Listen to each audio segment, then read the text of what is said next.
I'm live. Hey, what's happening? Good evening, everybody. Robert Phoenix here, broadcasting to you live from Flyover. Sorry, we're running a little behind tonight. You know, it is the being the birthday weekend and all. I've just been kind of extending that whole kind of party theme all weekend. No, not really. Hello, 108 Dragon. How are you? It's been a pretty quiet weekend out in these parts.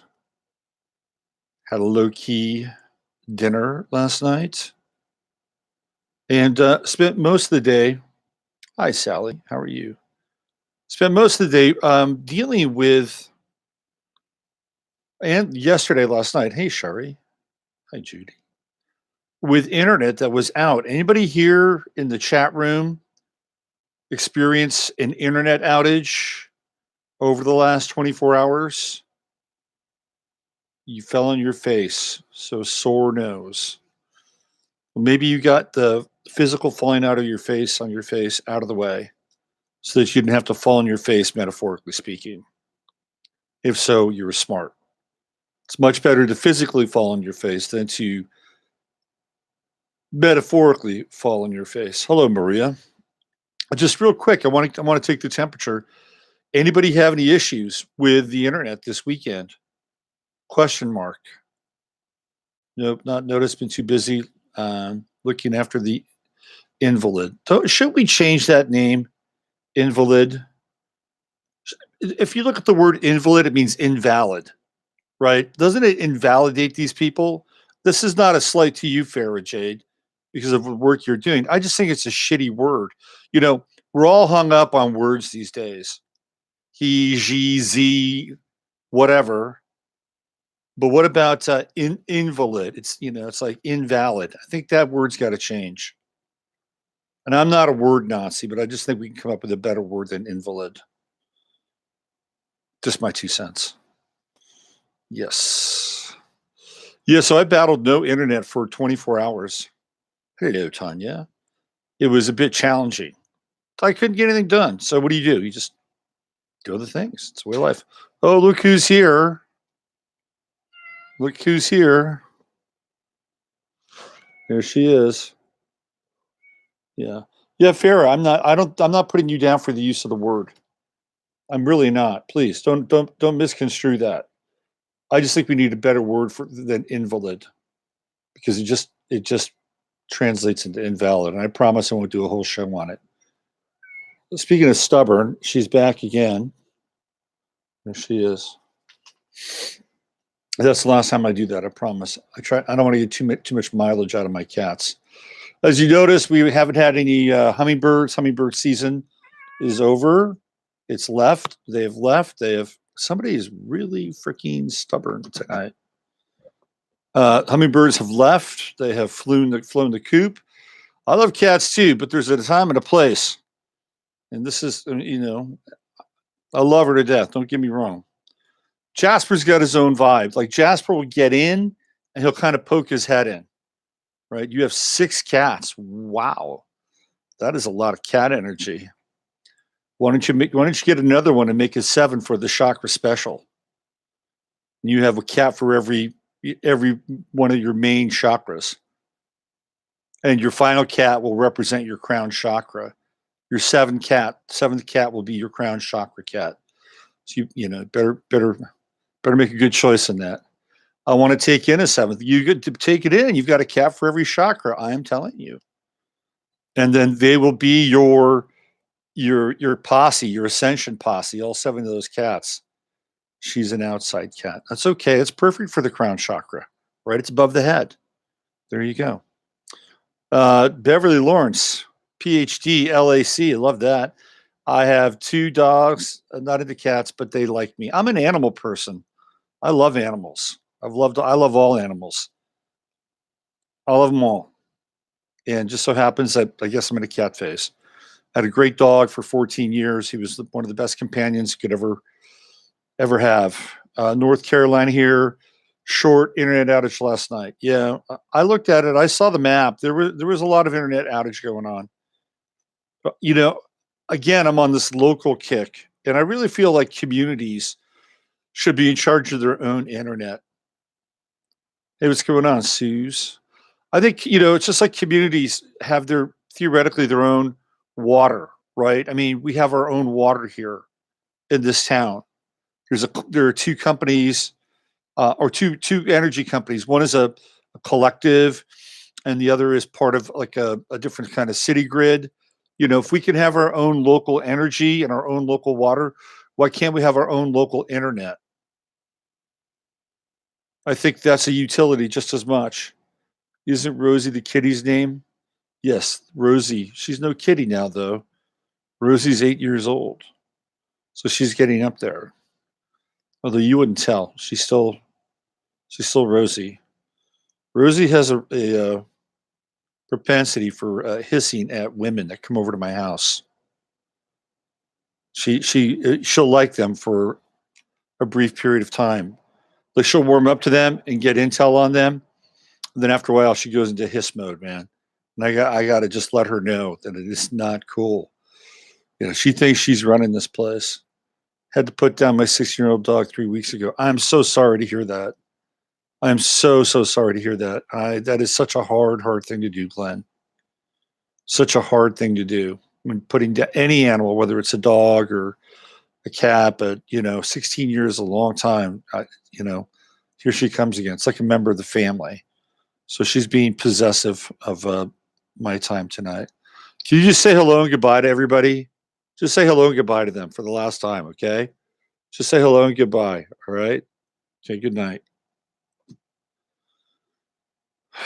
All right, so what's going on out there? I've got a bunch of charts up on my website. Yeah, Glenn, we're gonna do right now. Normally we just wait for later in the show. Let's just do this right now. Glenn, I'd get the numbers up here, but it's not about quantity, it's about quality. Let's give Glenn some unconditional love. Come on, give it up for Glenn. Give it up for Glenn. He lost his buddy, his companion. Here we go.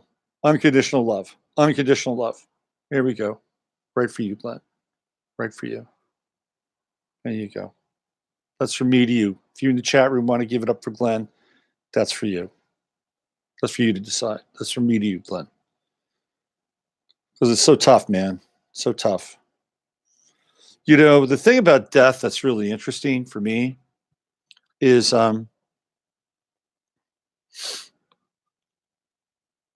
you get to this point when you experience death, and there's like this really kind of sweet nihilism that kind of takes over. And what I mean by that is that the feeling of death is all around you, permeates you, and you're this perfect center. It's like death is the perfect center. It's timeless. There's no future, there's no past unless you're reminiscing, but you're really in the moment. You're really, really in that moment. Death is the perfect center. And in that moment, you don't really care in a lot of ways. Like nothing can really hit you when you're in that kind of death space. And when I say sweet, the reason I say it's sweet is because in many cases, not in all cases, but it's not always angry. Like if you lose a parent or you lose a pet, you're in this kind of sweetness. You're in the cradle of this very sweet, bittersweet moment of something that's been very, very dear to you that passes away. And so you have this energy of reminiscence on some level, and the lingering essence of that life form that was like really, really close to you during that time. And at the same time, you realize that everything else is pretty much bullshit, right? Because you're just in that moment. You're in this kind of sweet nihilistic place, and there's nothing that can get to you in that place. It's almost as if you're impenetrable in a lot of ways. Yeah. So, and I remember this one time when I had to put my dog down. He was a great guy. He was with me for 15 years. And he was an Aquarian. He was a total Aquarian dog. He was his own dog in a lot of ways. And he had this terrible habit of getting better when I thought it was time to put him down. You know, it was like, okay, he's this is it. This is it. He's over. He's done. And all of a sudden he'd perk up and he'd have all this energy. He must have done this at least 4 or 5 times. And then finally I remember I had to put him down. It was very sad. So one day, the next day, I think it might have even been that day, I put him down, went to work. And when I went to work right after that, I was in the music business. And I had this meeting with these guys from New York, and they were kind of assholes. You know, they thought they were really cool, hip record people. And I would always get a little, how do I say it? I wouldn't get flustered, but I was always on edge with these guys because they were all these, they're these total hot shit New York label dudes, and they had marketing plans and ideas. And I was trying to like figure it out and work with it. And that day I just didn't even care. I didn't even care. And I was just like so impervious to whatever their trip was. And it was like I was dealing with them as if they were just like packets of energy. That's all they were. We're just packets of energy. We had a tornado in Ottawa. So crazy. Never expected one here. Lots of people lost homes. Uranus and Taurus. Yes. Yes. Radical meteorological and earth changes. We're going through them right now. Animals and people very often have a surge on energies. They do, don't they?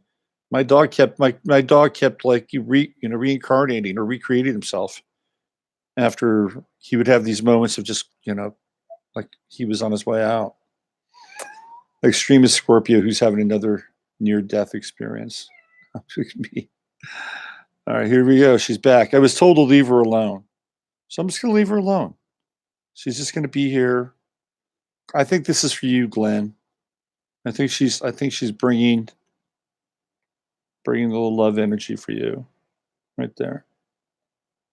There you go. Yeah. All right, we're just going to let Rosie B get into the show. Hey, there's Steve and Chris. What's going on, Steve and Chris? Happy birthday. Yes. Happy birthday. Yesterday was my birthday. It was definitely my birthday. So Rosie's just going to get into, she's just going to radiate her rosiness throughout the broadcast, however long that is. So look, we got some charts to look at tonight. And they're over on my website, robertphoenix.com. And I've got 4 charts that we're going to look at tonight. And the first chart, although we're not going to go there yet, but you can go there and check them out. Oh, Tanya's birthday was Friday. Happy birthday, Tanya. And there's Orange Ray 3. Thank you for the happy birthday. Your sun must be in my first house, Virgo rising, Pisces sun. I am 29 degrees Virgo. 29 Virgo. Half an hour later, I would have been a Libra. It's like, why couldn't she just held off for another, half an hour? Why? I know, because it wasn't meant to be. That's why. You see? That's why. I had Virgo lessons to learn. Yes, I couldn't just be all Libra. I had to have those Virgo lessons, which I'm so lovingly grateful for in this lifetime. Let's see. Luann says hi, because Virgo is awesome. Virgo is a very underrated sign, I would have to say, and a very misunderstood sign as well. Right. That's my 2 cents. Being a Virgo is tough. I had to. I had to. I'll tell you why. Because if I wasn't a Virgo 29 degrees, I probably would have been even more insufferable than I am now. Right. It's the Virgo that keeps it real for me. Come on, you were more Libra and Scorpio. I'm a double Virgo. I can't get out of that 29th degree Orange Ray 3. I cannot.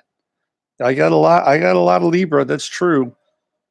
But it's not all just about, having good food, good conversation, and I don't know, good movies. Guess I have to clean up afterwards. Stacy Lamb, my moon is in Virgo. Both my parents had Virgo moons. Yeah. You know how they bonded together? They became very insular with one another. They would look at the world and they'd have these social interactions with people. And for a while they'd be close, and all of a sudden those Virgo moods, they would like close the ranks, and they would find all these, things wrong about people in their lives or this new social circle, and invariably they'd close the ranks, and then they'd just flank off. I'd see this happen again and again and again. It was those Virgo moons that would co-conspire. It was like, one Virgo moon in a relationship is probably pretty good. Two Virgo moons in a relationship, I don't know. That could be tough. You don't want to be a Libra. My daughter is one. They cannot make decisions. I agree. Libras have a very, by the way, I want to apologize for anybody that has Mercury in Sagittarius. Hi, Lynette. I got called out on Mercury in Sagittarius from Friday's show with Robert. And I apologize for that. I have a lot more respect for Mercury and Sagittarius. I got sort of piled on with Robert. It was just a thing, right? But Mercury, everything in the zodiac has its beauty and has its potential, and also has its weaknesses and vulnerability. I'm married to a Virgo 29th degree. What are the odds? I don't know. And you're on a show with somebody who's a 29-degree Virgo. That's right. Man, those are crazy odds. My daughter is a Libra with Venus in Virgo. Yikes, that's tough. That's tough. Venus in Virgo has a hard time. Once a Venus in Virgo person finds a person that they can respect and trust and get into and settle down with, they're great. But it's a sign that's really picky and very selective. So, Venus in Virgo is very, very selective about who they want to be with in a relationship. I have Mercury and Sag conjunct Neptune. Yeah, that's right. I know you do. I've seen your chart. Both Venus and Mercury in Virgo. Venus and Mercury in Virgo could be really interesting for like organizing people, be organizing groups or organizing events, or, that'd be great. Being able to just like have all this information and flow charts and line people up here, there. Venus and Virgo. I want to be with another double Virgo moon in Pisces. Well, I should just start a dating service while I do these live streams. I think that would be kind of cool. Maybe I could do Astro Date, and people can go in the chat room and connect and hook up. Maybe that would be a cool thing, huh? It's not fun to have everything torn apart like Virgos tend to do. No, it's not. So go to my website at some point, open another window. You can still hang out while we do the video, and you can get into the chat. And go to my website. I've got 4 charts up there. And tonight's charts were inspired by a documentary that I started watching last night, which I don't have Netflix, but I was able to watch it. It is called Wild Wild Country, and it is about Rajneeshpuram and Rajneesh and Ma Anand Sheela. And we're going to talk about those charts tonight. Rajneesh's chart I have, that's fine. Ma Anand Sheela, I do not have a time for her. So I did a kind of a quick rectification of her chart of what I think it might be. And then I did their Synastry chart. And I think those are the 3 charts. Then, and I have the equinox chart over there. And we're going to look at the equinox tonight as well. So I highly recommend this documentary on Rajneeshpuram and Ma Anand Sheela. Fascinating. And I used, when I lived on the West Coast, I would run into these sannyasins every now and then. And I knew one actually really, really well. She didn't live in Antelope / Rajneeshpuram, but I knew her really, really well. She actually sort of came back around and started following me a few years back. I don't know where she is, but she might be out there. So Asimo, if you're listening, hello. And I knew this other guy named Niraj, and he was very, very briefly. They all had one word names, right? Niraj. I mean, they probably had longer, but we just knew him by those names. And Niraj worked on a landscaping crew with me. So we'd all be out there in our jeans and our boots, and he'd be out there wearing his saffron and maroon colored outfits, right? He was actually a really good worker. And I'll tell you, man, if you watch that video, if you watch that documentary, you will see something that'll blow your mind It'll absolutely blow your mind. You'll see this community sprout up in the middle of nowhere with intense effort and concentration and focus and attention to detail. It'll blow your mind. And what you understand with that is that when there is an organizing principle and there is enthusiasm and commitment, you can move mountains. You can do just about anything. Oh, and I think laundering money probably helps a lot too. Yeah. The whole thing is a mind blowing, absolutely mind blowing documentary. So what we're going to do tonight, I'm going to look at Bhagwan's chart, aka Osho, and then I also have Sheila's chart. We're going to mash them up, look at them together, and see kind of how this mechanism works in both of their lives, and also the night of the equinox. But before we do that, we probably need to go into the chart of the moment. Cue Asia. It's the chart of the moment. So here we are, right here and now, me and you. And we're going to look at the chart of the moment. Oh, guess what? Tomorrow is Howard Hughes's birthday. How about that? I think I've looked at his chart before.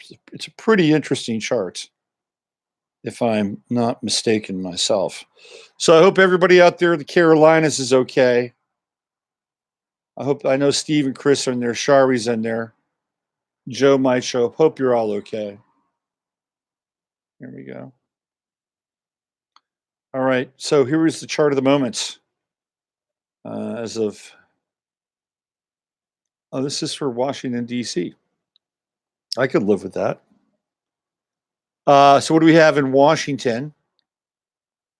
Since a lot of you are on the East Coast, you'll be able to relate to this chart. It is Taurus rising right now in the seat of this country, the United States of America Incorporated.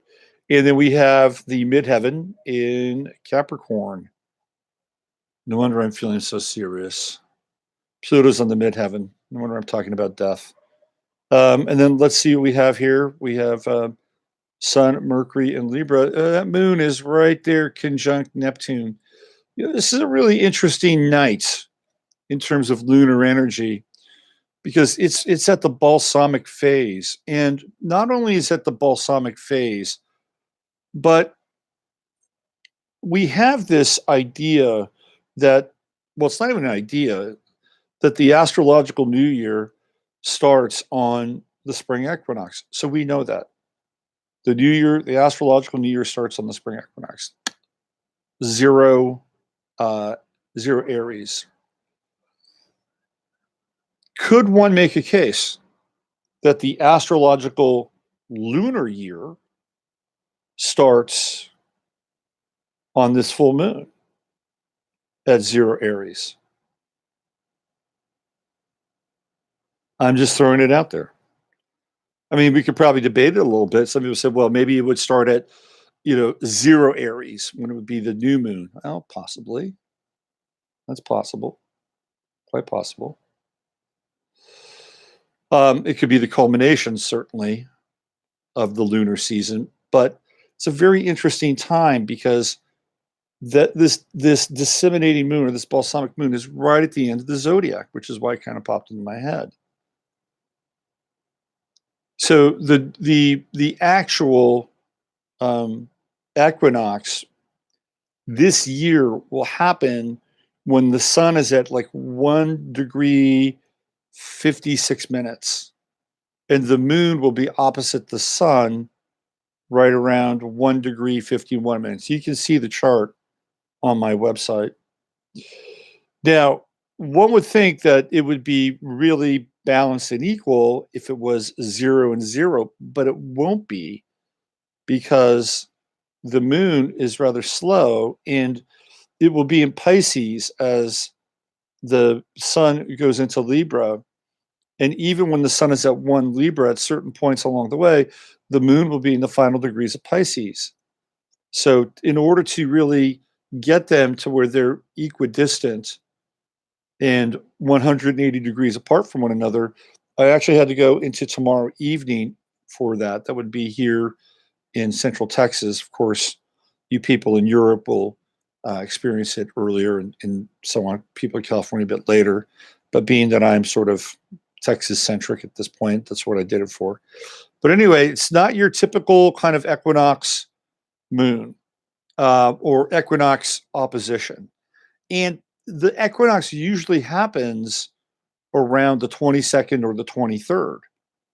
So normally, that's when I'm born. I was born a day after an eclipse. Day after an eclipse. Here comes Rosie. She's just trying to adjust herself. The problem with Rosie in this situation is that she tends to get on my headphone cord. That's the only reason why I'm not always crazy about her jumping in. She just can't sort of sit down and chill. Maybe I should, maybe I should just get a special set of wireless headphones and just stick some shungite on the outside of them so I can neutralize those Bluetooth waves coming into my head. And that way I won't have to worry about that. So I wanted to get back into this equinox theme. We'll get into it a little bit later, but I just wanted to put this out there because it is not your average equinox. It's like it's not happening on 22nd, it's late. It's on the 24th. The sun's going to be at 1. The moon's going to be at 1. The moon's got to catch up with the sun. I mean, that to me suggests that we're going to have a very different kind of season between now and the end of the year. And I'll get into that chart too when we look at the equinox chart. But there's something about this moon tonight. This is the chart of the moment. Because number one, it is conjunct Neptune. And it's also in trine with Jupiter and in sextile with Pluto. There's a lot of very powerful subjective and internalized energy that's in our sphere right now. So if you are somebody who is sensitive, if you're a dreamer, if you're intuitive, if you're an empath, and I'd say that's probably about 100% of the chat room at least, that these are energies that you can really, I would even use the word work with. You don't work with Moon Neptune. Moon Neptune works with you. The work that you do is to create an opening in a space. And because we're at this point of dissemination, I think this is a really, really interesting time to gently and gracefully let go. That balsamic moon phase it's a really poignant phase of the moon. I've talked about this before, where people who have balsamic moons in their charts, they're old souls, they're ancient ones. They've been here a long time. And a lot of them, I come in contact with a number of people with balsamic moons, and they have to transcend their weariness.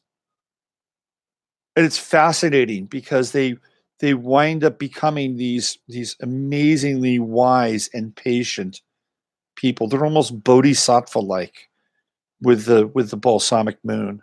I've seen it so much. We're in that, not only we're in the balsamic moon phase, but it's in this phase where it's coming into Aries, and the moon is going to be it's going to be full. It's going to be full in Aries. So there's a lighting up, which is interesting because the moon is coming, right? And I'm using balsamic not in the sense that the moon is at Virgo. That's not what I'm talking about. I'm talking about a balsamic as it relates to like the last phases before it goes into this full moon, right? And it's kind of a different, it's almost a full moon, but what I'm looking at here is this energy that is sort of dissipating, and then it comes into this intense Aries fullness, right?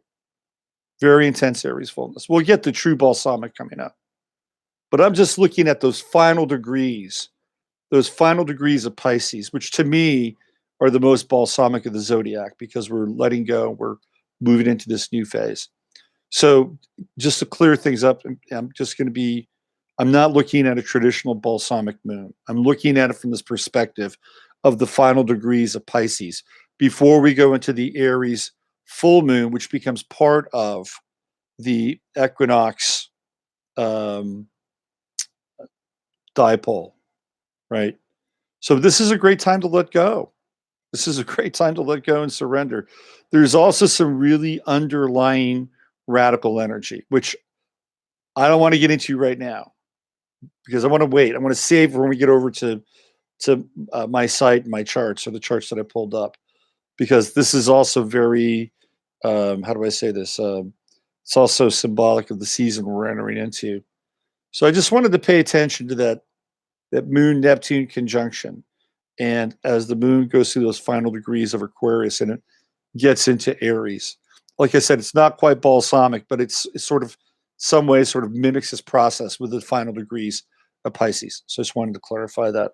We won't get into balsamic phase until later in the month, right? Much later in the month, when the moon will come around and swing around again, which I think will be in what, Libra.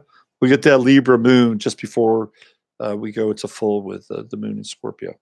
Anyway, didn't want to create any confusion, so I hope I explained myself.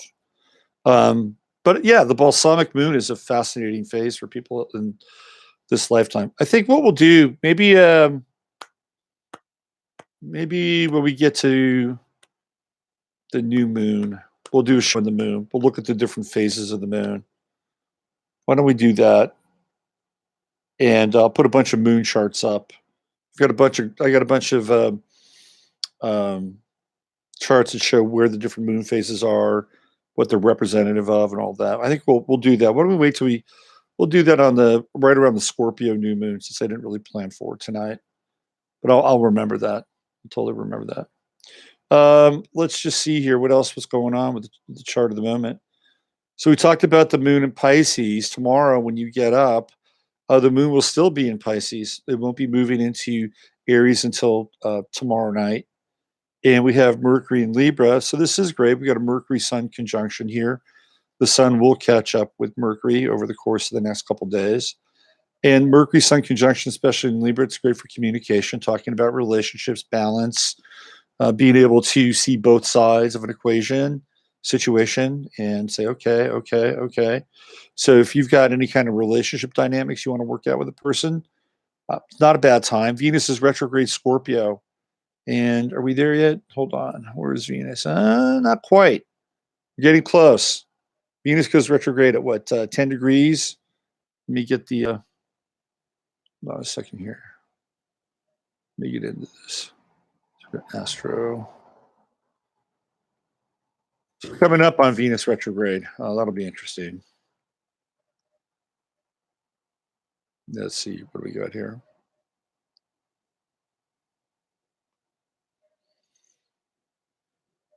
So Venus was at 25 degrees Libra when it was in the shadow of Venus retrograde. What did we talk about? That was what, about 2 weeks ago we were talking about that? Is that right? So let's go forward. And we have Venus retrograde. I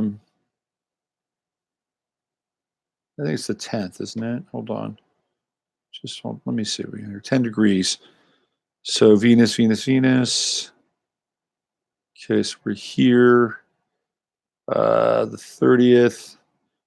Yeah, it goes retrograde at 10 degrees on the 6th. Okay, so this is what's really interesting about Venus. Like, it really slows down.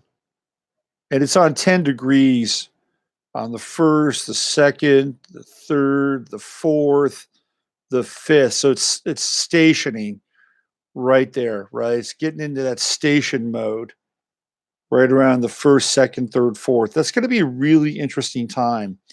In terms of like contracts, connections, bonding with people, that does not feel like a period of stability. Like, it feels like people are kind of hanging in that, and there's a sense that relationships are kind of, what's the word I'm looking for? Kind of twisting in the wind a little bit. Agreements are twisting in the wind. They're hanging there. And when we get into Scorpio, there could be a lot of dread in Scorpio because, there are people that, they dread. It's not like I don't think it's death that's dreaded. I think it's the feeling prior to that, right? It's the fear that comes into it.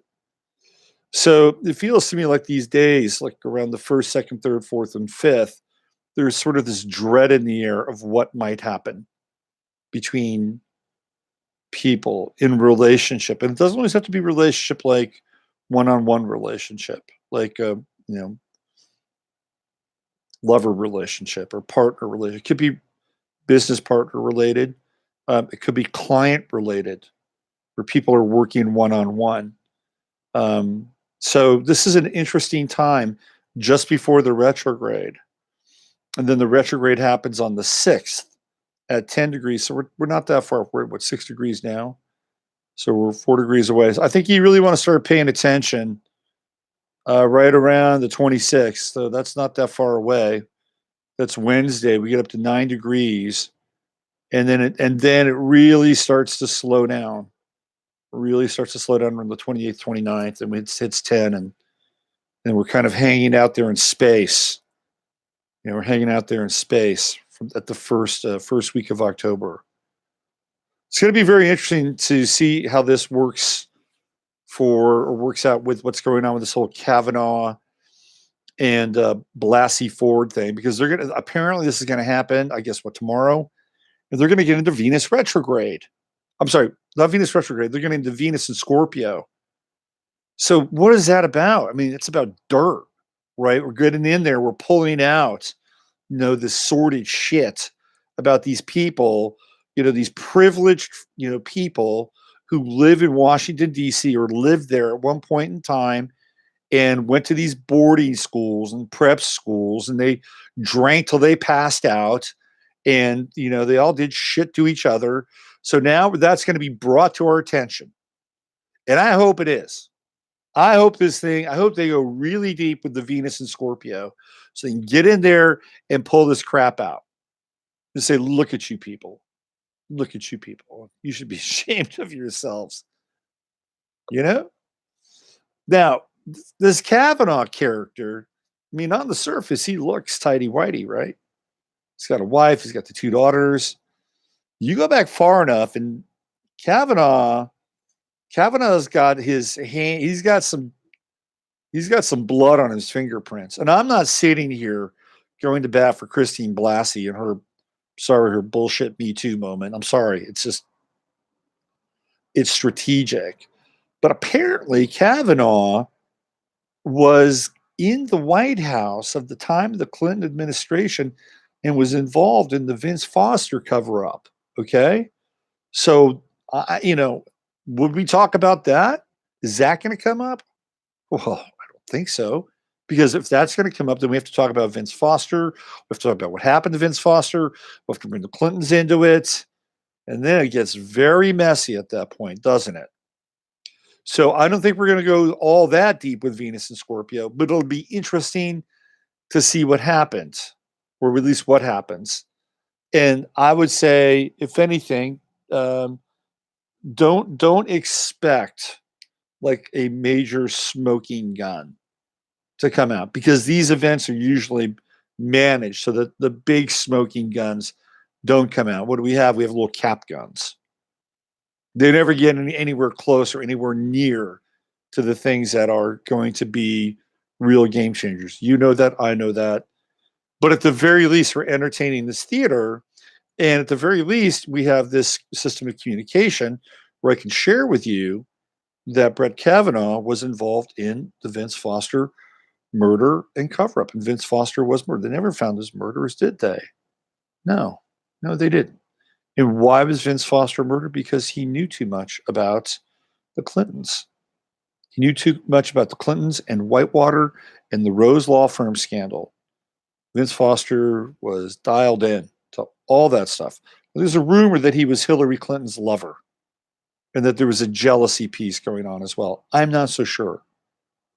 I can't see Hillary Clinton with a man, but maybe that was a different Hillary Clinton at a different time. She's a Scorpio, for that matter.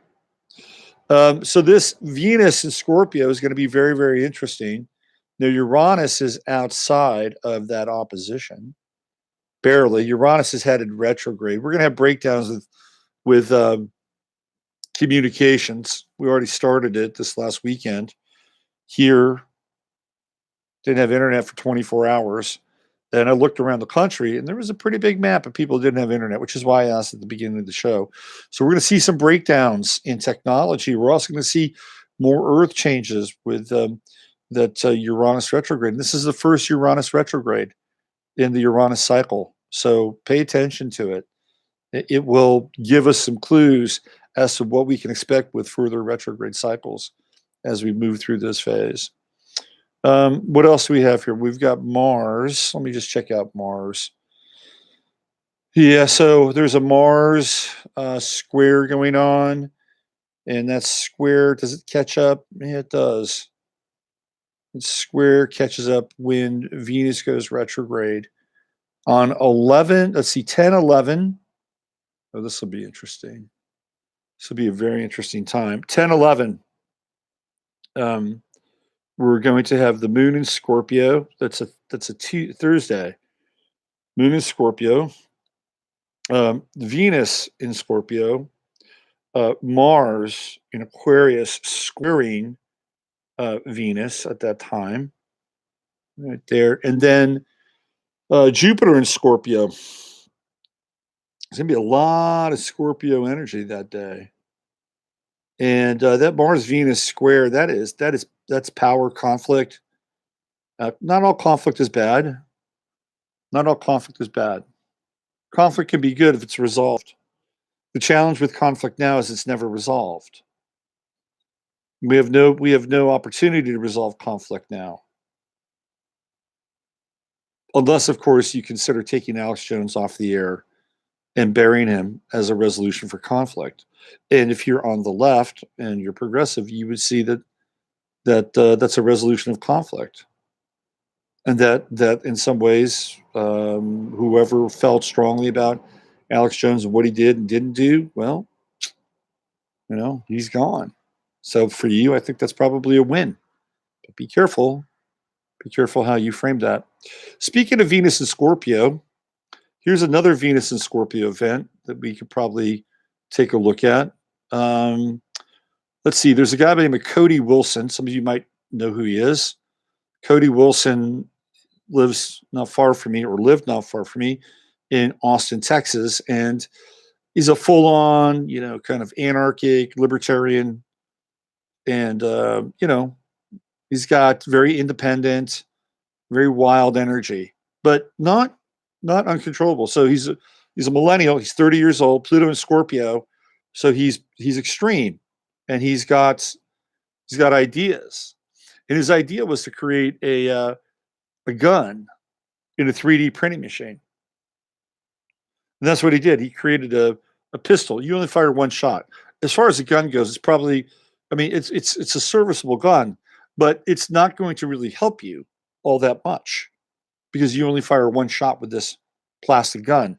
Now, the people who are into gun control and all those machinations, well, they would take umbrage to that because there's no serial number, it's not registered, on and on and on and on and on.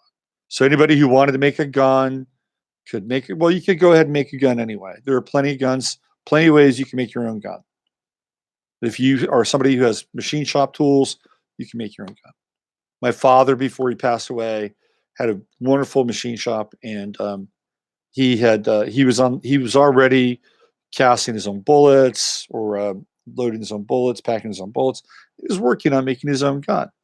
It's not impossible. You can do it. If you want to create a gun with a 3D printer, the 3D printer costs you between $8,000 to $10,000. It'd be a lot cheaper if you just went out and bought a gun. Okay. So what he did was he did this for quote unquote freedom, because not only did he create the gun, but he created the blueprints for it and put them out on the internet. So they went after him big time for two reasons.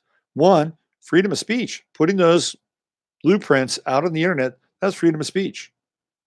Number two, he had the right to bear an arm. And he linked these two issues together. And every time they tried to close in on him, he would win at the next phase legally. So their only resort, if they wanted to push this with Cody Wilson, was eventually this would go from wherever he was now, some like appellate court or district court, all the way up to the Supreme Court, in which case they'd have a ruling and he'd probably win. And that would just, put a big monkey wrench into the whole gun control, free speech thing. So what happened was that he wound up meeting this young woman on sugardaddy.com, which is a website where older men find younger women and they become their sugar daddies. I mean, it is essentially a website for escorts and sort of long-term pleasure. Let's put it that way. So he meets this young woman on Sugar Daddy. They have a conversation. Now, in order to be on that website, you have to be over 18. That includes if you're a man or if you're a woman or whoever it is that you're interacting with, you got to be over 18. So he goes into this transaction with her and wants to meet up with her. She says yes. They exchange pictures of one another, and they meet in downtown Austin. And they wind up being, this is the interesting part, they wind up being followed through the entire process by cameras. So keep that in mind, that now when you're in the public, you're on a camera. Like, we are in the panoptical society. Panopticism is the 360-degree view of everything. It was developed as a system for incarcerating people, which is now kind of the norm. And when you go into prisons now or jails, they tend to be circular, so that instead of going this way, this way, this way, you're all they have to do is just kind of look around, have a 360-degree view, and you're never you're always being looked at when you're in the circular portion of it. You're always being seen, watched. It's a diabolical thing. But anyway, that's where panoptic comes from, the panoptical idea for incarceration. Anyway, so he goes to this hotel with her, and they have sex, and he gives her $500. In between the time, after they did that, he told her who he was, and this is where he's maybe not entirely that bright. He says, "I'm kind of a big deal," and he tells her his name. And this is stupid. This is absolutely stupid. He could have said, "I'm so and so, so and so," and this probably wouldn't happen. So she winds up being 16 years old. And she goes and tells her school counselor. School counselor calls the police. The police launch an investigation. Now they're after this guy, Cody Wilson, you see. And he's left the country. He's fled the country. He's gone to Taiwan. Venus and Scorpio. So what we're talking about here, Venus and Scorpio, getting into the relationship of power, the dynamics of power, sex, power, money, Venus and Scorpio.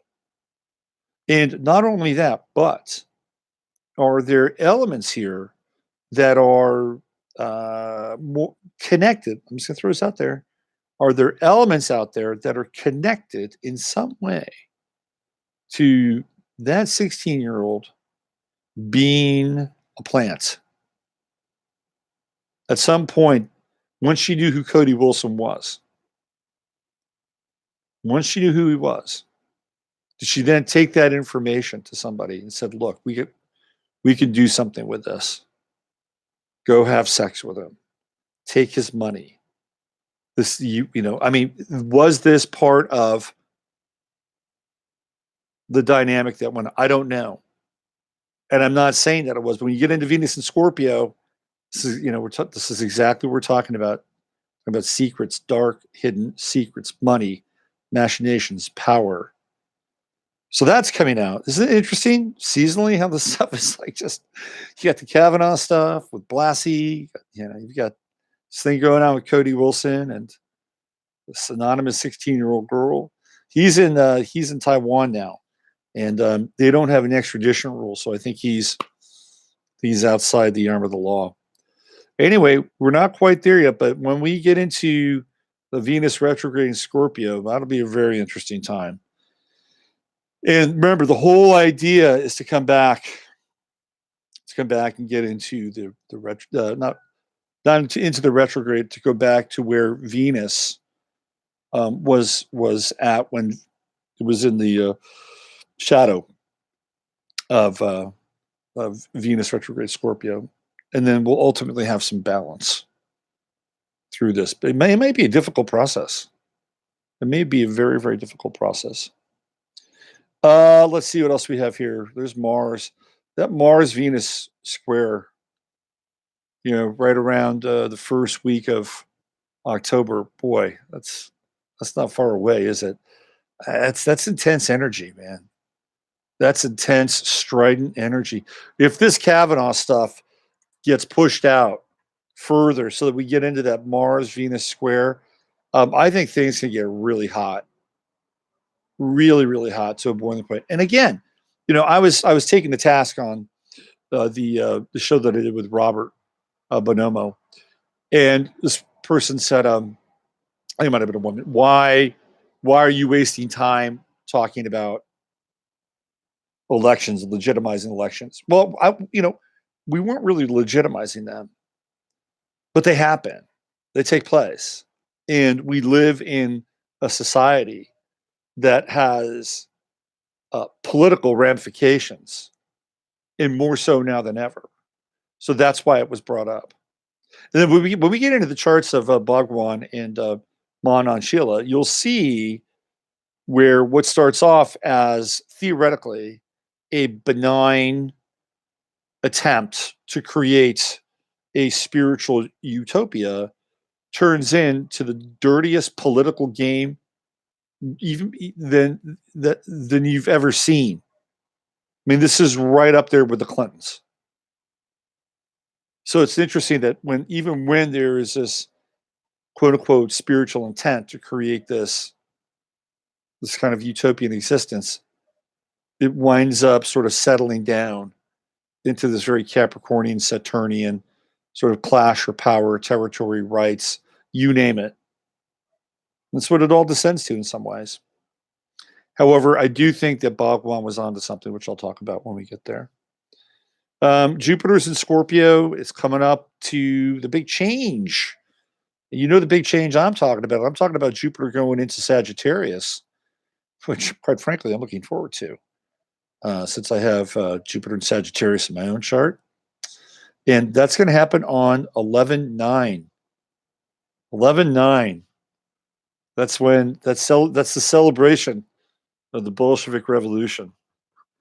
It'll be the 101st year that the Bolsheviks took over Russia. It's on that day, 11/9. Jupiter goes into Sagittarius at 0 degrees.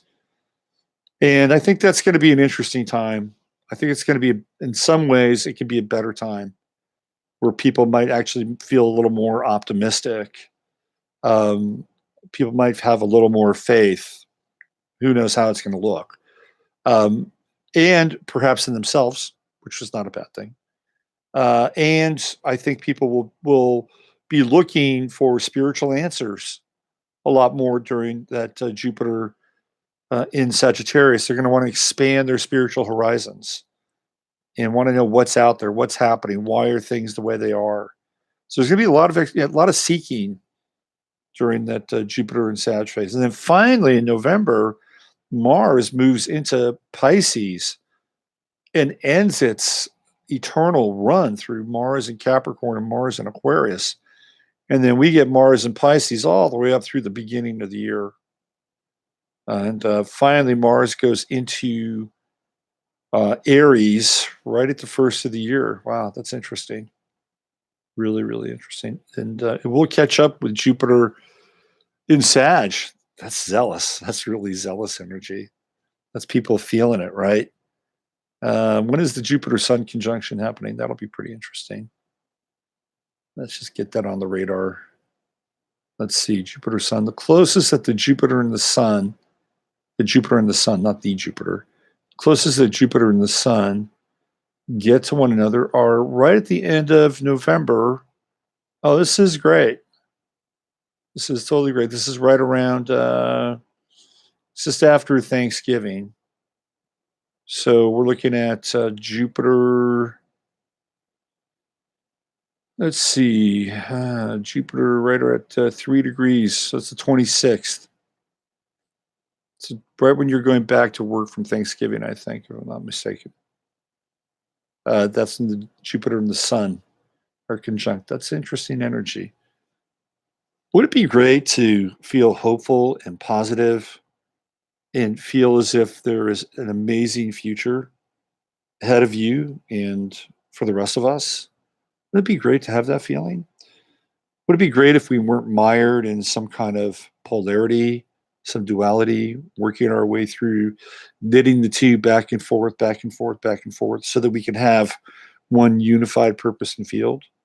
I think that day is coming. I think the day is coming. I don't think we're there. Right? We're not quite there. We're not quite there, but the day is coming.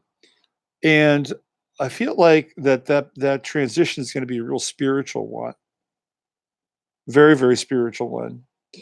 And can we experience that kind of spiritual transmission in ways that are unorthodox and unconventional, non conventional?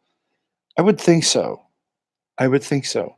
But at the same time, I also feel as if there has to be a willingness on our part in order to sit with it and to invoke it and to bless it and to know that it is a part of our lives and to actually love it.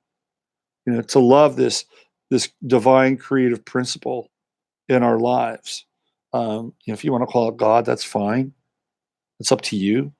But it's there. It's within all of us, and we have to practice it every single day. And it can't be a mental practice. It's got to be the eternal flame within. And I think that when enough of us get to that point that we can hold that flame, and it really, for me, it's a new model. It's a new model because when I think of Christianity, don't get me wrong, I love Christianity. There's beautiful things about Christianity makes the world a better place for people.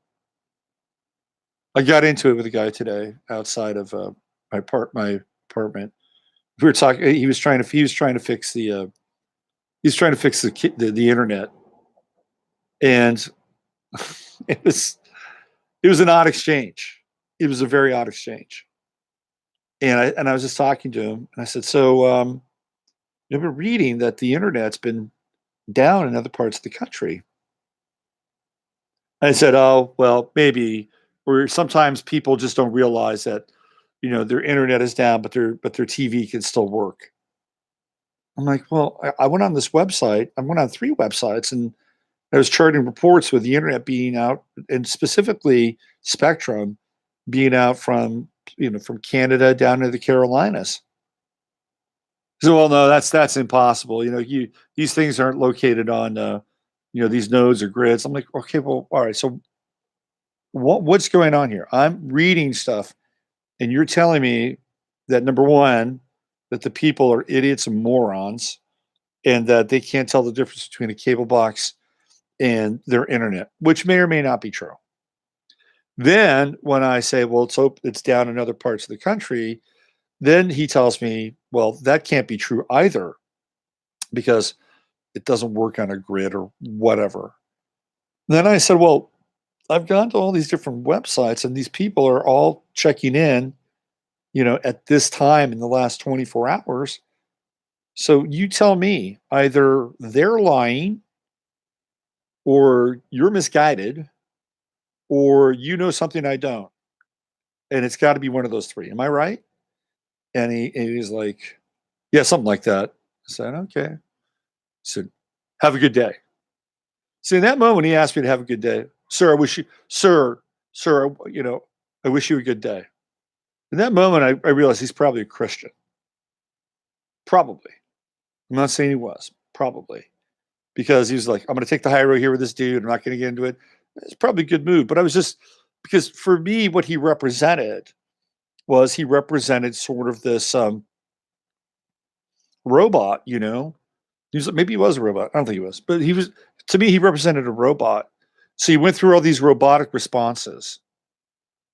And in that moment, he became this extension of like this Borg-like entity when he just started repeating these sorts of kind of inane responses to me. And when I whittled down to it, it was like he was like, okay. It wasn't about hey, but I was just like, I didn't want to be speaking with the Borg. Wanted to have an actual interaction with a human who actually might know something. So I think the Christian thing kicked in. And you see, I think that that's a good thing. That's the one thing that Christianity, there are many things that Christianity I think has to offer. And one of the things, and again, please don't misconstrue this as being a rant for Christianity. I don't have any patience with the end time stuff. I don't have any patience with mega churches. It's just not my thing. I don't go to church. But there's something about treating people kindly and lovingly that I think, which is at the core of that, that's really important. Because if you treat them shitty, you're essentially treating God shitty, right? That's the whole idea.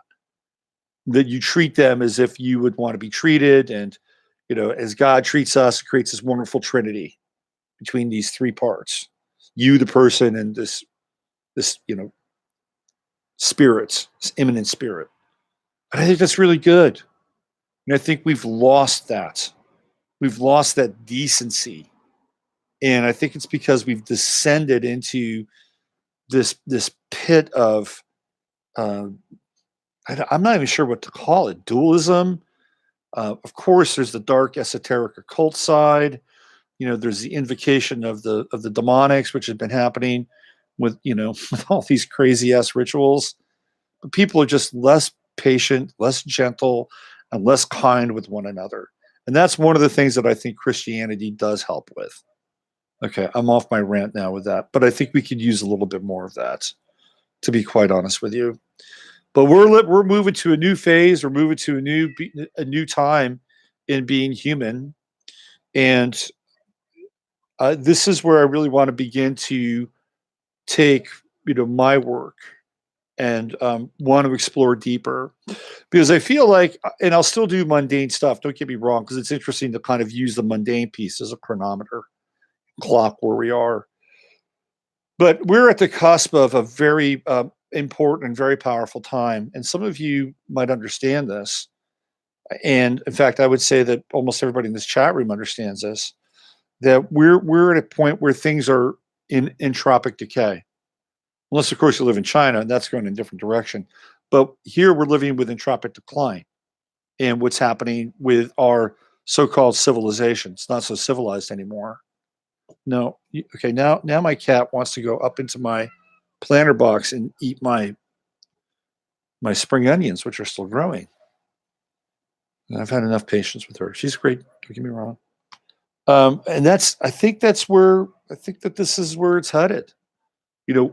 Because we've been in this process of awakening. And it's this very, very, very, very vulnerable process of awakening. And so many people are getting switched on with everything from GMOs to 5G to vaccines to fluoride in the water to misinformation, disinformation, corruption. I don't think we've lived with a greater avalanche of information at any other time in our history. I don't think so. I mean, we had bits and snippets of it, back in the 70s. We could see where there was corruption, there was Watergate, there was Nixon, there was Vietnam, but all that stuff was mediated by newspapers and TV and the nightly news with Walter Cronkite. It's not like now where we have this amazing medium that's at our disposal. And so we're seeing it's like the screen is being pulled back, and we're seeing it on so many levels. And it's really incredible in a lot of ways. It's very empowering. Even though they want to shut this thing down now, because that's what's happening. They want to shut it down. It's like, okay, you've seen enough. Thank you very much. You've seen enough. Your little notions of awakening and being liberated and aware and truthful, they're over now. Okay. We indulge you. Well, that's not true. It's not over. It's not over. Phase 2 is going to kick in. Phase 1 is awakening. Okay. We are in the awakening phase. We've been in the awakening phase. Guess what phase 2 is? Phase 2 now is putting spiritual principles in action. This is what phase 2 is going to be about.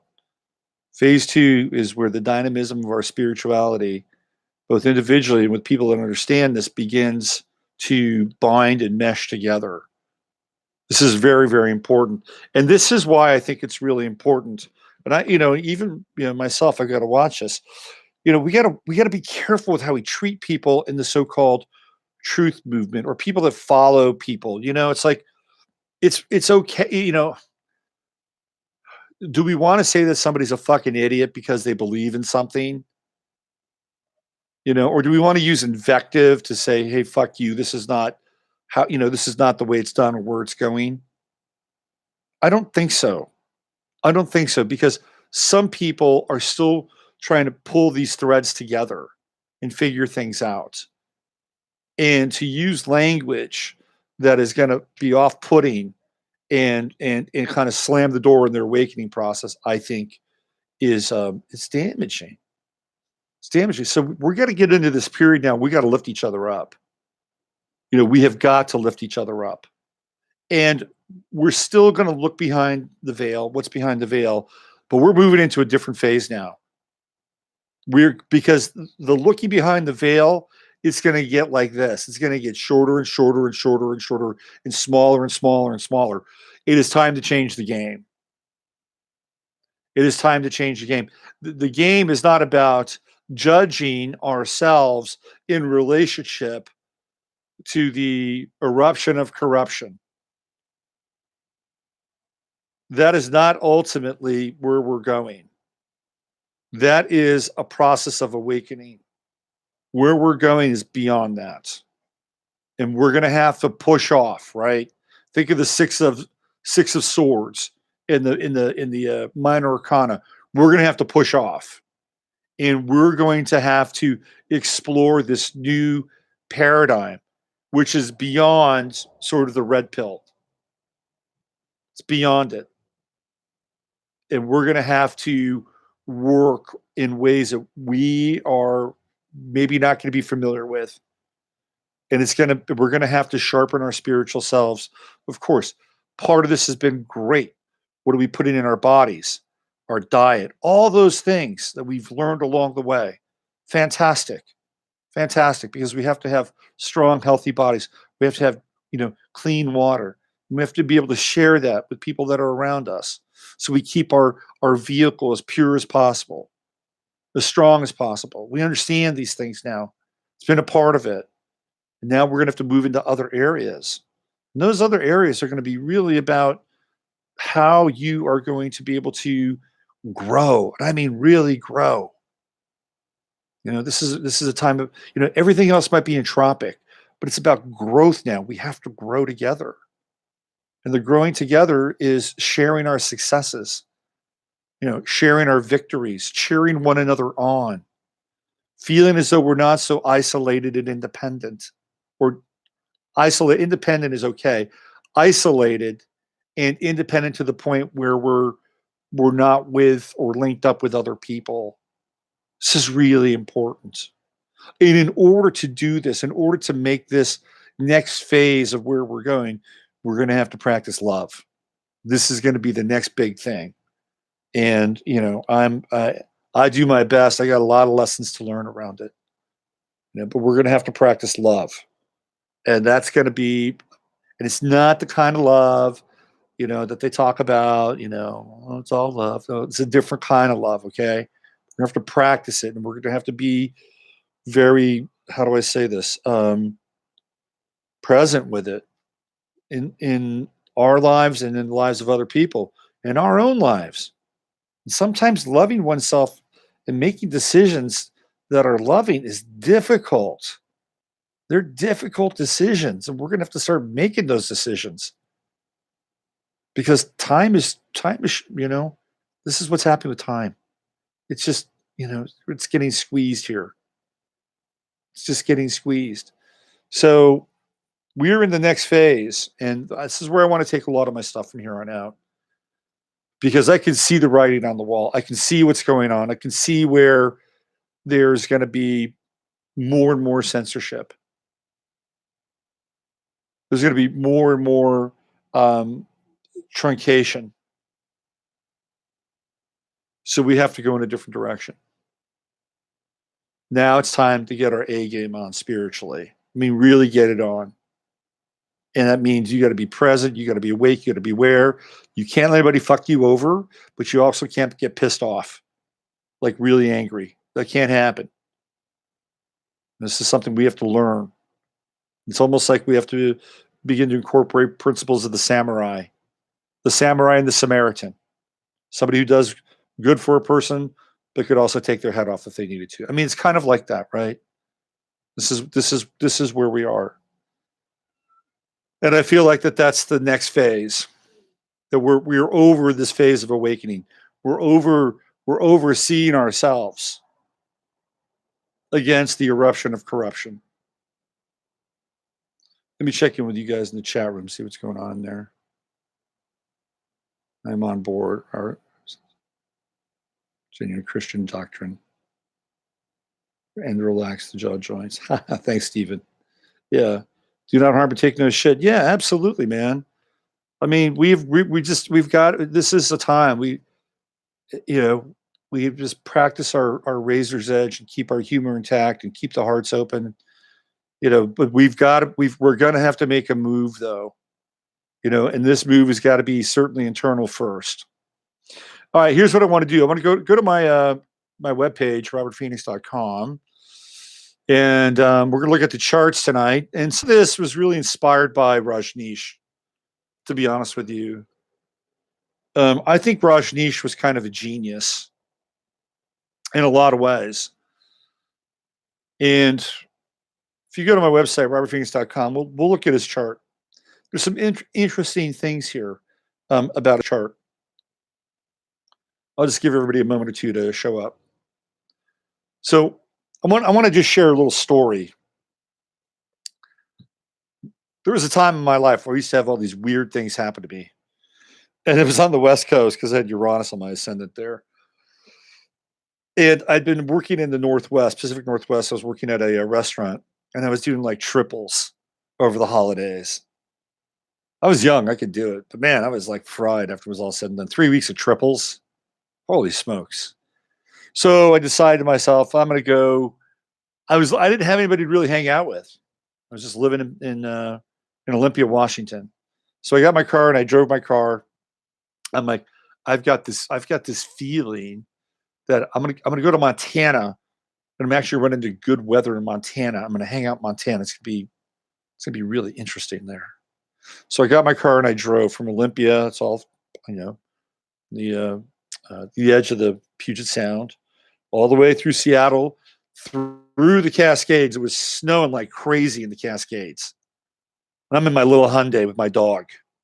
And their cars are these SUVs. They're all flipped over. I'm like, holy shit, man. This is like having me.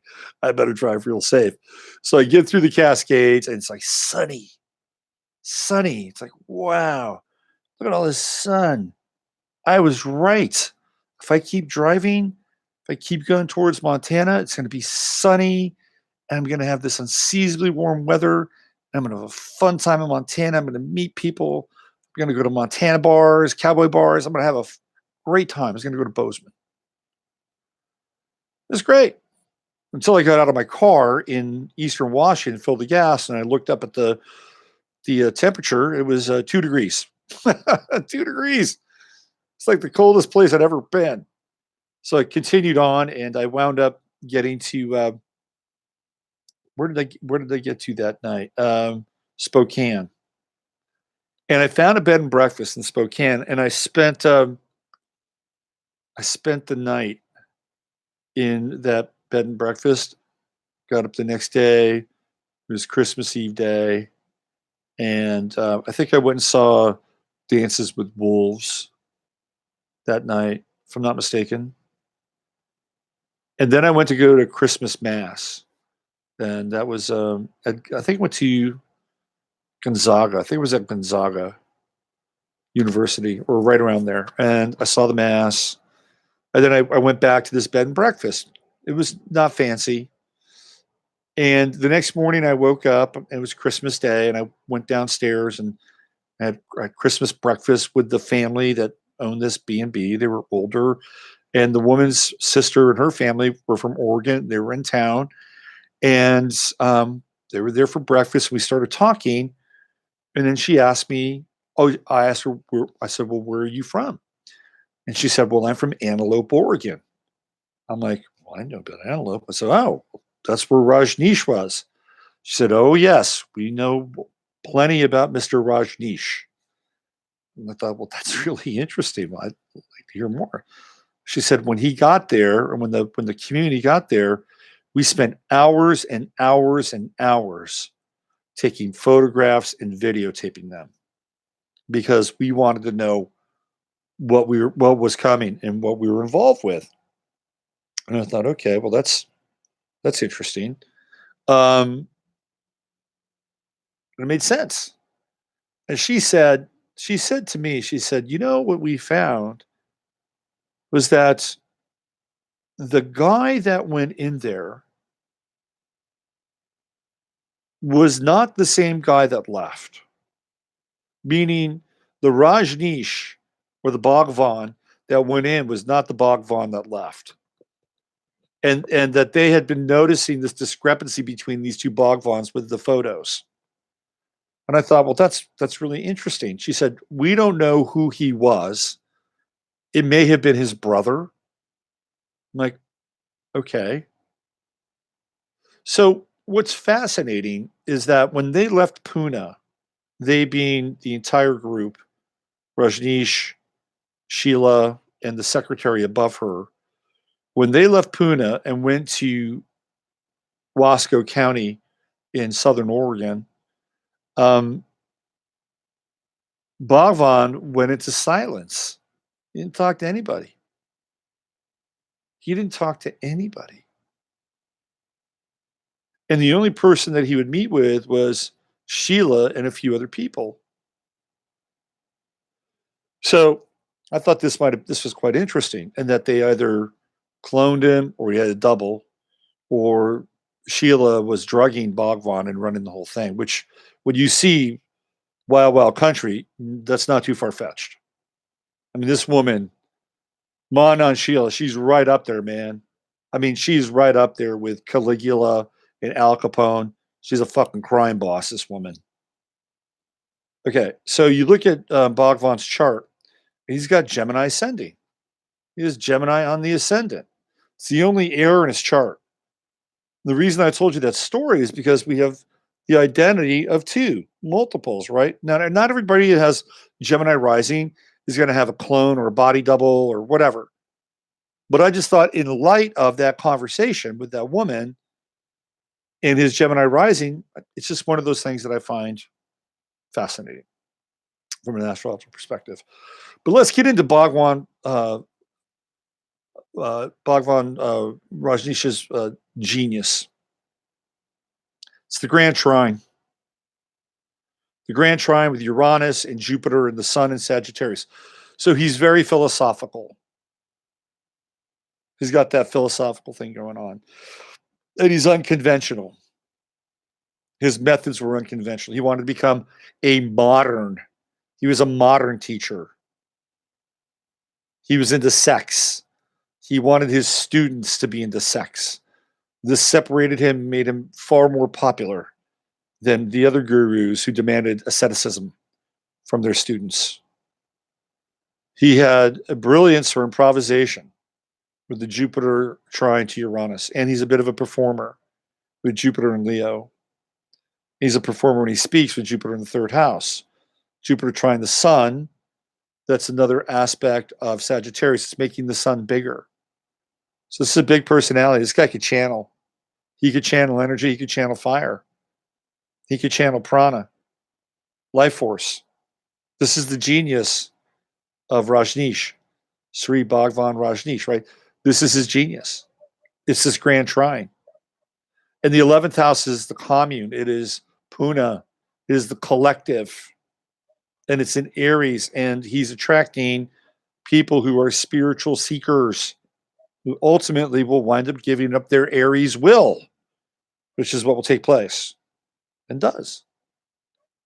When you get into that world, you have to surrender your will to the guru. And you found people that did. You found rich people. And where are those rich people? They're all hanging out in his 8th house. Saturn, Moon, Venus, Mercury. There's Mars trying to sneak in there, just can't quite get there. All in the 8th house, Capricorn, hidden agendas, other people's money, resources, power.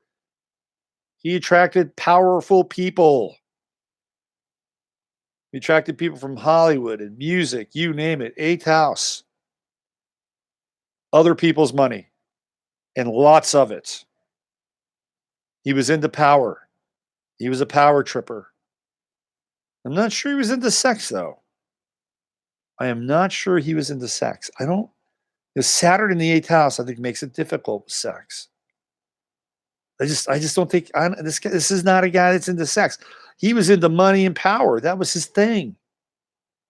Pluto down in the 2nd house. That's big money. And all of it's squaring Uranus, right? And ultimately that all comes tumbling down. The tip of the pyramid collapses. And he's trining. He's got that Neptune trine. Look where that Neptune is. 4th house commune. Neptune in the 4th house is commune. Just come here. Surrender. Surrender. Let it all go. And give me your money. See, Neptune is trining all those planets, all those Capricornian planets in the 8th house, right? Bring all those resources right down into the 4th house where you have this community. That's the home, right? And Neptune is crazy there. It could be an artistic community, it could be a spiritual community, it could be all these things. But he needed that money. He needed that Capricornian money to bring it down into the 4th house. He knew this too. He knew this. He saw what he was doing as something mythical, legendary, planetary, and a lot going on behind the scenes. A lot. But they got kicked out of Puna. And they were harassing you. They were doing the same thing in Puna that they would eventually do when they moved to Oregon. And he's got that 0 degrees Pisces midheaven, right? It's all beautiful and whole. It's like, yes, this is where we're taking this.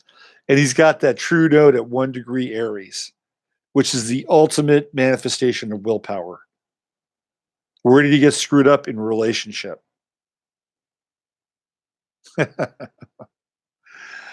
This is a guy that was not supposed to be in a relationship. He wasn't. He wasn't at all.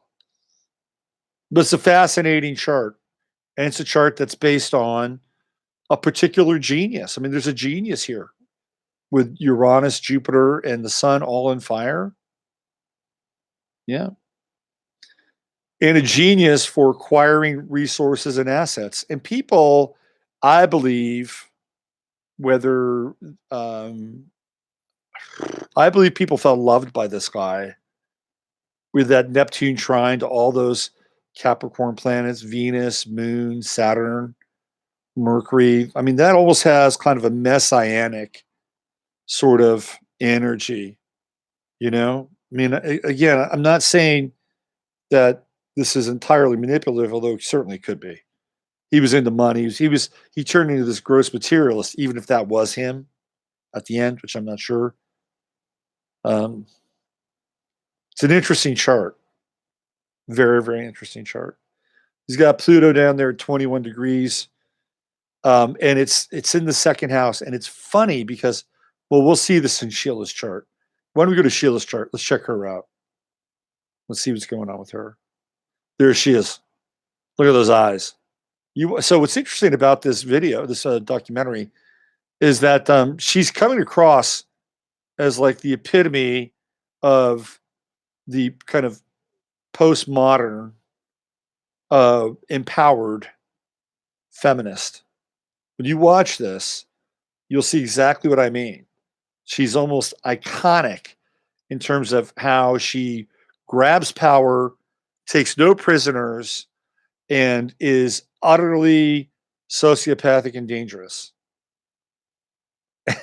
I, I don't know. Maybe that is the model of the ultimate postmodern feminist icon.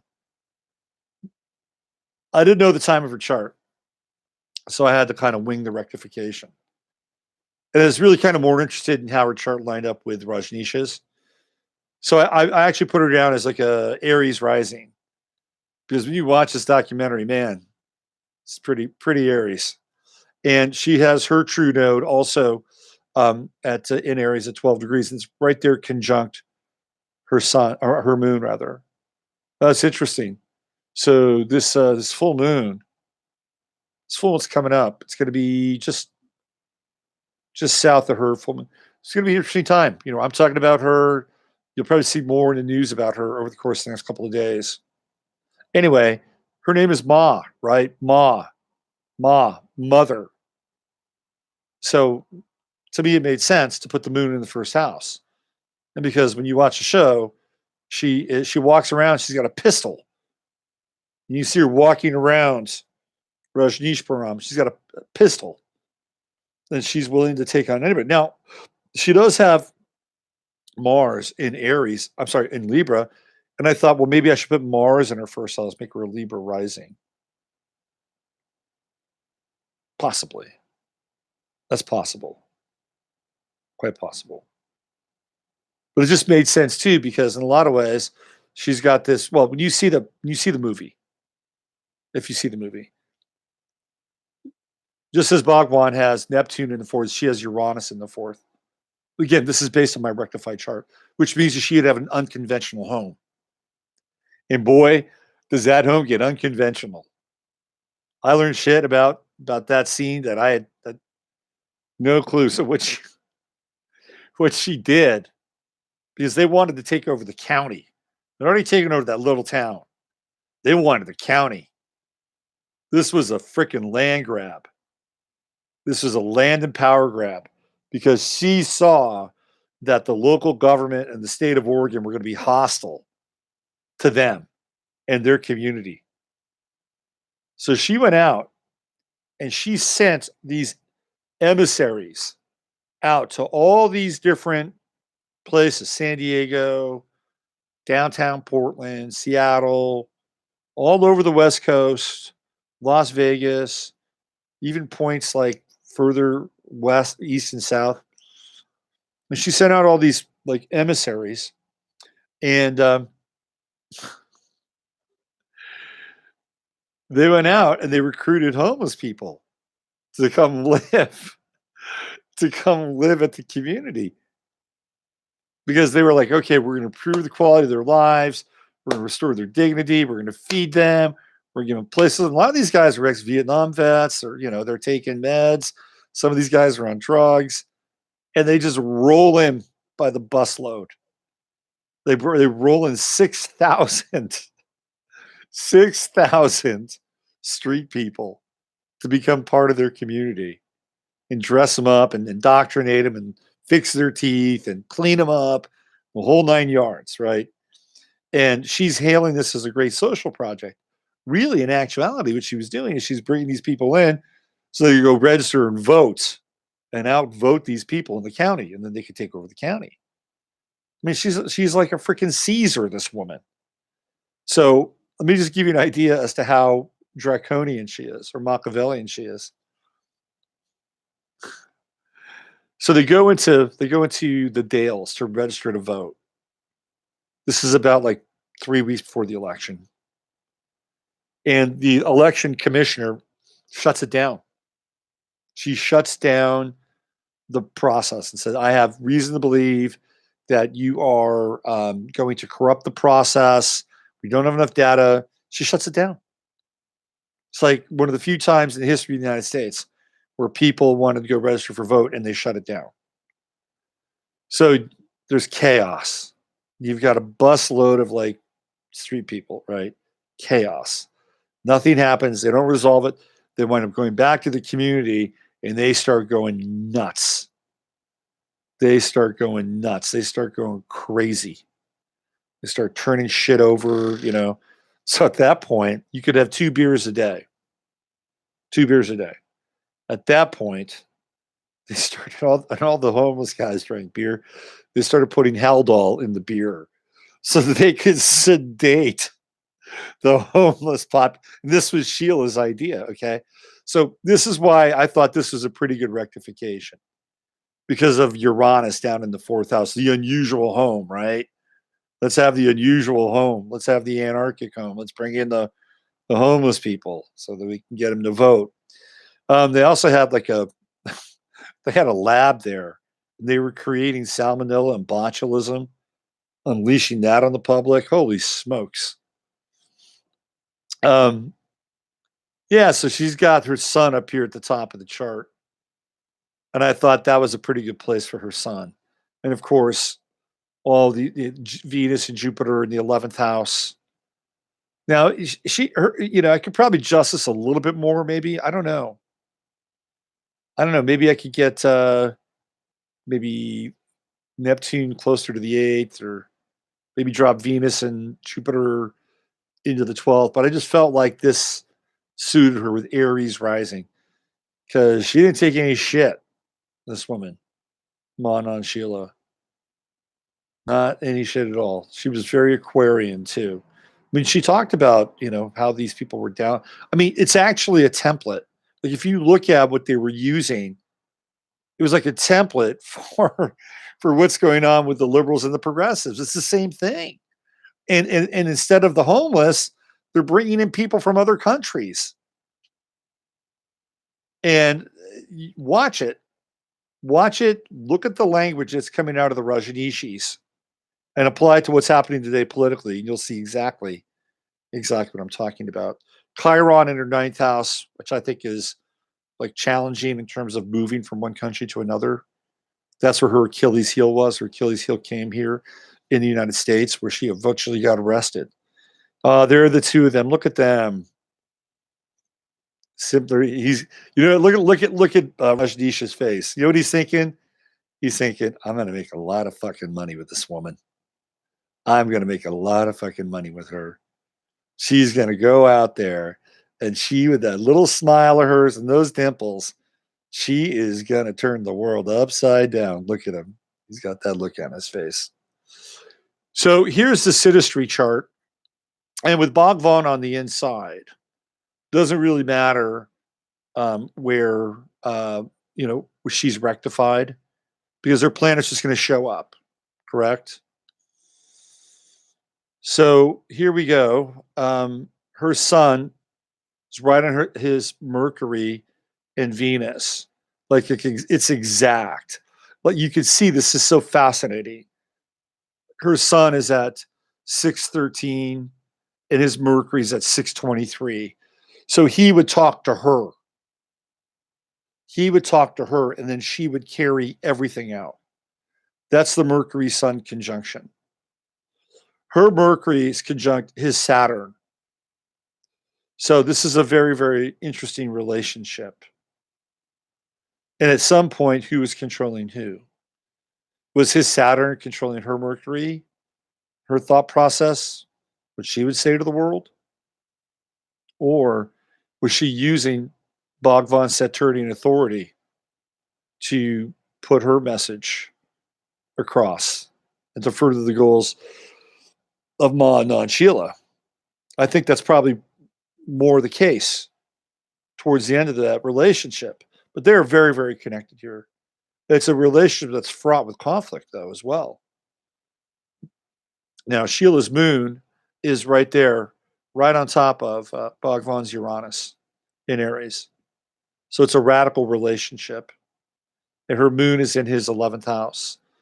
So she's not a lover, but she's definitely connected to him in a I don't want to use the word agape. I don't want to cheapen agape, but it's something like that, and she becomes this radicalized mother through connecting with Bhagwan's Uranus. This is where I believe she gets her strength, right? From his Mercury, and also like Mars is there too. Like his Mars is at 1 Capricorn. Her sun is at 6. So she's tapping into his Mars. She's tapping into his Mercury. He's got Venus at 12. She's all up in all of his Capricorn stuff. The moon's a little bit further off at 15, but still nonetheless, it's there. She's tapping into him. Fascinating. Absolutely fascinating. The Grand Cross is here. It's with the moon, and her moon squares his Pluto. That's an interesting square. It's almost as if, I believe she became possessed by him in the beginning with a moon Pluto square, but by the end, her moon was probably way on top of his Pluto and tapping into his power, right? I think the script flipped with Ma Anand Sheela in Bhagwan, Sri Bhagwan Rajneeshpuram. In the beginning, she became captivated. She began to stream tears and knew that she was in love with Bhagwan. You can see this in the movie. And there is devotion up to a point, and then it becomes the Sheila show. And that's when I think the Moon-Pluto square flips, right, and shifts. And then the Neptune square is deception. Her Neptune is in deception with all of his planets over there in the 8th house. So that's a very interesting square. At least I think it is. Was she deceiving him along the way? Maybe. Maybe is she deceiving others along the way? I think that's certainly the case, for sure. It's a very interesting chart. Her Chiron is right on top of his sun. So we have these interesting connections with the sun, Chiron sun. Her Pluto is, look at this. Her Pluto's conjunct is Jupiter. Of course, they're going to make a shitload of money. Of course that was going to happen. Pluto Jupiter conjunction, trine his sun. Absolutely. These are smart people. Her Saturn down here in Virgo. You can tell she's got that Saturn in Virgo. She's an organizer, squaring his sun in Sagittarius. Who became the teacher in the end? Who became the Bhagwan in the end? I think it was Ma Sheela, who's still alive, by the way, living in Switzerland. It's a very interesting chart. Super, super interesting. Venus and Jupiter in his 9th house for Venus, which would ultimately lead them on that 9th house journey to Oregon. Then the unusual nature of the relationship, her Venus sextile his Uranus. Fascinating stuff. Watch the movie. And I can get into this chart all night. Just slice and dice this thing. Grand Cross. Spiritual test for both people. Okay. Let me just check in the chat room before we go to the equinox chart. It's a long player tonight, right? Almost 2 hours. What do we have going on here? Kai's Uranus on his north node, yeah. Capricorns, they get to the top. You damn right they do. She became the Bhagwan at the end. She totally became the Bhagwan at the end. Yeah. Go watch this. Go watch this documentary. It's really cool. All right, let's get into one more thing here. Let's get into the equinox chart. And I was trying to look at the equinox chart as like a time between now and the solstice. Like this is the focus of the concentration of the energy between now and the solstice. And one of the things that really grabbed my attention was Mars on the midheaven at 3 degrees and really, really close too. We got Mars at 347 and that midheaven is at 327. So we're off by 20 minutes. And, I think the energy between now, I don't think it's, I'm not stepping out on a limb. I think the energy between now and the solstice is going to be radical. It's going to be radical. It's going to be revolutionary. We've got the Mars square to Uranus and the Mars square to Venus. Mars-Venus squares are breakdowns between the sexes, between the masculine and the feminine. And I think we're going to see that starting tomorrow with the Kavanaugh-Blassie thing. And it's going to get heated. It's going to get very, very heated. And it's the tip of the iceberg. I think I think people, and I believe rightfully so, are getting on some level sick and tired of hashtag Me Too. And that's not to say, that is not to say that we can't treat each other well. It's not to say that we shouldn't treat women with respect and kindness. Doesn't mean that we're doormats. We can't. We've got to find a way. We have to find a way where we can stand up for who we are and retain our dignity. And the hashtag Me Too thing is not about the retention of dignity at all. And I may step on some toes here when I say this, but in many cases, hashtag Me Too is really a futile attempt to put the genie back in the bottle in many instances, where people, women, and to some extent men, will violate their own principles for money and power. And what happens? They become ashamed. They become ashamed for it. And so there's this very awkward effort to try to pull back the virtue, to recapture the virtue of the moment before the moment happened. I think this is part of it. It's not the whole piece. There's a lot of pieces here. There's a lot. There's a weaponization going on, and it's tearing men and women apart. And we can see this in the square with the Venus Mars action that's going on. And I think men and women have got to say enough already. Enough. Let's push back on this thing. Men and women together, right? It's like women they've got to take some kind of responsibility for what happened. So do men. I'm not keeping men out of the equation on this, okay? I'm not. But this is a big deal. And I think we're going to see more hashtag Me Too conflict with this Mars-Venus square. The Mars square to Uranus is radical. It's a radicalization of Mars and the radicalization of Venus, both the masculine and the feminine. But Mars in Aquarius isn't really, how do I describe it? It's not masculine in the sense of, like, say, Mars in Aries or Mars in Leo or Mars, maybe Mars in Capricorn. You know what I'm saying? It's different. It's like Aquarius is unusual. I don't believe, when I think of Aquarius, I don't think of a sexual sign. I don't. I think of Aquarius as being unisex or transsex or whatever Aquarius, but it's not typically like masculine and feminine. Yes, it's an air sign, so it tends to be masculine, and it is Mars, but it's not typical in that way. So this is not your run-of-the-mill Mars at the top of the chart. We're also dealing with Saturn squares.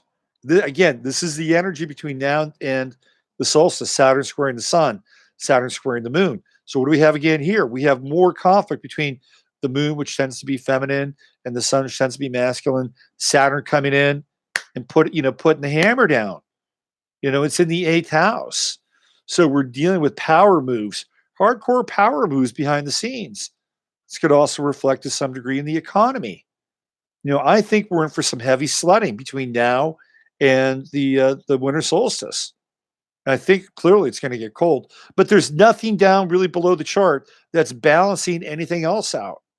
Again, I'm doing it from here, this part of the country where I'm sitting, but it won't be that much different in, other parts of at least this country, in other parts of the world, perhaps.